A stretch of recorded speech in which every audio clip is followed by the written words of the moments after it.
ட்ரெண்டிங்கில் இருக்க photo edit பண்ணலாமா? இந்த வீடியோவில் எதுவுமே தெரியாதுன்றவங்களுக்கு ஒரு ஸ்டெப்பாக ஃபோட்டோ எடிட் எப்படி பண்ணுறதுன்னு பார்க்கலாம். நான் ஃபர்ஸ்ட் ஜெமினி ஆப்பை ஓப்பன் பண்ணிக்கிறேன். இதை நான் ப்ளே ஸ்டோர்லேருந்து டவுன்லோட் பண்ணி வச்சுருக்கேன். இல்லைனாலும் உங்கள் மெசேஜில் வர இந்த நடுவில் இருக்க ரவுண்ட் பட்டனை அழுத்தி பிடிங்க. அப்போ உங்களுக்கு இப்படி ஒரு ஸ்க்ரீன் ஓப்பன் ஆகும். இதில் அடியில் கீழே இருக்கிற ப்ளஸ் பட்டனை தொடுங்க. உங்களுக்கு 4 ஆப்ஷன் வரும். கேமரா செலக்ட் பண்ணிங்கன்னா உங்கள் ஃபேஸை நீங்களே ஃபோட்டோ எடுத்துக்கலாம்.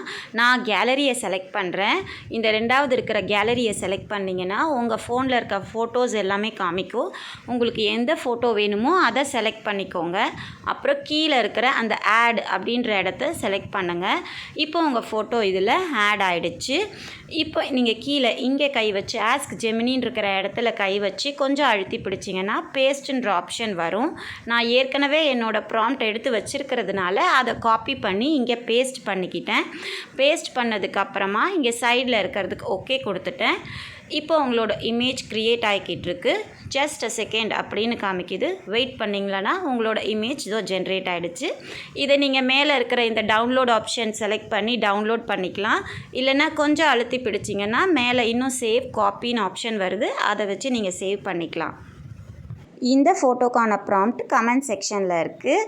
இது மாதிரி உங்களுக்கு வேறு ஃபோட்டோ எடிட் பண்ணணும் அப்படின்னா நீங்கள் கூகுளில் நானோ பனானா AI ப்ராம்ப்ட் அப்படின்னு டைப் பண்ணிங்கன்னா உங்களுக்கு நிறைய ப்ராம்ப்ட்டும் அதுக்கான மாடல் இமேஜஸும் வரும். நீங்கள் அந்த ப்ராம்ப்டை காப்பி பண்ணி இதே மாதிரி ப்ரொசீஜரில் செஞ்சீங்கன்னா உங்களுக்கு உங்களோட இமேஜ் கிடைக்கும். ட்ரை பண்ணி பாருங்கள்.